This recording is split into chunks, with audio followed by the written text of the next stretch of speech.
বন্ধুর থেকে ফোন নম্বর নিয়ে রং নাম্বারে বিবাহিত নারীর সাথে প্রেম, এরপর বিষ পান করিয়ে হত্যা করে ওই নারী ও তার মেয়েকে। সম্প্রতি এমন এক ঘটনার রহস্য উদ্ঘাটন করেছে ঢাকা মহানগর পুলিশের লালবাগ বিভাগ। সকালে ডিএমপি মিডিয়া সেন্টারে সাংবাদিক ব্রিফিংয়ের সময় উপ পুলিশ কমিশনার মোহাম্মদ জসিমউদ্দিন এই তথ্য জানান। তদন্তের সময় সন্দেহভাজনভাবে বিধান দাসের সন্ধান পায় পুলিশ। বিধান দাসের সাথে সে নারীর ৫ মাসের পরকীয়া সম্পর্ক, যার প্রেক্ষিতে তাকে গ্রেপ্তার করে পুলিশ। প্রাথমিক জিজ্ঞাসাবাদে গ্রেপ্তার আসামি সব ঘটনা স্বীকার করে নেন। এরই মধ্যে তাকে বিজ্ঞ আদালতে হস্তান্তর করা হয়েছে এবং ঘটনার দায় স্বীকার করে সে নিজেকে জড়িয়ে স্বীকারোক্তিমূলক জবানবন্দি প্রদান করেছে। ২৮ তারিখ সকালবেলা খুলনা থেকে শ্বশুরবাড়ি থেকে বের হয় বাবার বাড়ি বাগেরহাট যাবে এই উদ্দেশ্যে, কিন্তু এর মধ্যে সে আর তার বাবার বাড়ি যায়নি। তখন তারা তাকে খোঁজাখুঁজি করে তারাও কোনো সন্ধান পায়নি। তার যে রেগুলার ফোন নাম্বারটি ছিল ওই ফোন নাম্বারটিও বন্ধ ছিল। এতে করে তারাও বিচলিত হয়ে পড়ে। আমরা পরবর্তীতে যখন তার বিষয়ে আরো খোঁজখবর নিতে থাকি, যাচাই বাছাই করতে থাকি, তার ব্যবহৃত যে ফোন বা অন্যান্য ডিভাইস ছিল ওগুলোকে আমরা আমাদের তদন্তের আওতায় নিয়ে আসি। তখন দেখা যায় সে খুলনা থেকে যে বাগেরহাটের উদ্দেশ্যে রওনা দিয়েছিল, সে বাগেরহাট না গিয়ে সে বরিশাল চলে যায়। তখন আমরা এটা আমাদের মনে আরো সন্দেহ থেকে সে বরিশাল কেন গেল।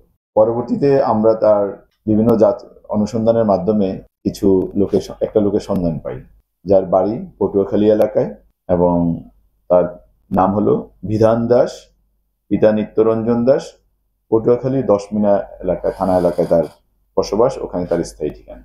আমরা তার সন্ধান পেয়ে তার বিষয়ে অনুসন্ধান শুরু করি এবং গত ১৭ তারিখ রাত্রে তাকে আমরা ঢাকার পার্শ্ববর্তী একটা জেলা থেকে গ্রেফতার করি।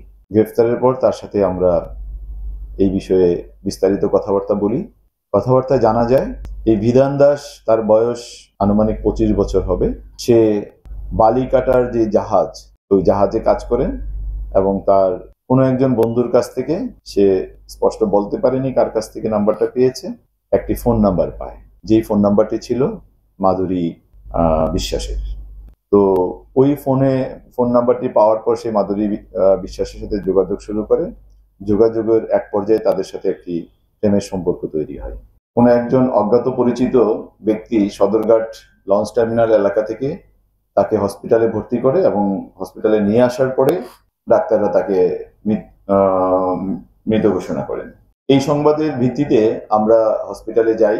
হসপিটালে গিয়ে একটি ঢাকা মেডিকেল কলেজে যাই এবং একটি লাশের যে সকল পুলিশি আনুষ্ঠানিকতা আছে, তদন্ত সংশ্লিষ্ট আনুষ্ঠানিকতা সম্পন্ন করি। পুলিশের বিশেষায়িত সংস্থা সিআইডি কে আমরা বিষয়টি জানাই। তারা আসে, তারা বিভিন্ন বায়োলজিক্যাল স্যাম্পল সংগ্রহ করে। ওই সময় যে লাশ বা মৃত ব্যক্তি, ওই লাশের সাথে একটি ছোট বাচ্চা ছিল, আনুমানিক বয়স ৭ বছর হবে তার। এছাড়া আর কাউকে আমরা পাইনি। আমরা তার বায়োলজিক্যাল বিভিন্ন স্যাম্পল পরীক্ষা নিরীক্ষা করে যাচাই বাছাই করে পরবর্তীতে তার পরিচয় শনাক্ত করি। পরিচয় জানা যায় ওই স্যাম্পল অনুযায়ী, বায়োলজিক্যাল স্যাম্পল অনুযায়ী তার পরিচয় জানা যায়। তার নাম মাধুরী বিশ্বাস। পরবর্তীতে আমরা তার আত্মীয় স্বজনকে খবর পাঠাই, তারা ঢাকায় আসে।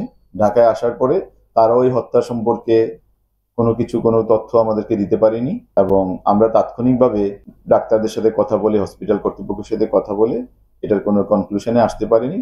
তখন আমরা তাৎক্ষণিকভাবে আমাদের কোতোয়ালি থানায় তার ভাই বাদী হয়ে একটি অপমৃত্যু মামলা দায়ের করে। এইরকম স্পষ্ট কিছু আমরা এখনো জানতে পারিনি। স্বামীর প্রতিক্রিয়া, তাদের মধ্যে তেমন কোনো কিছু জানা যায়নি।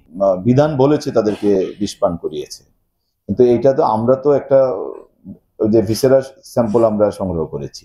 সুরতহাল রিপোর্টে তো বিষক্রিয়ার বিষয়টা আসে না। আমরা ভিসেরা স্যাম্পল সংগ্রহ করেছি, ওইটার রিপোর্ট পেলে আমরা নিশ্চিত হতে পারবো। আমিনা ইসলাম, নিউজ ডেস্ক, আজকের সংবাদ।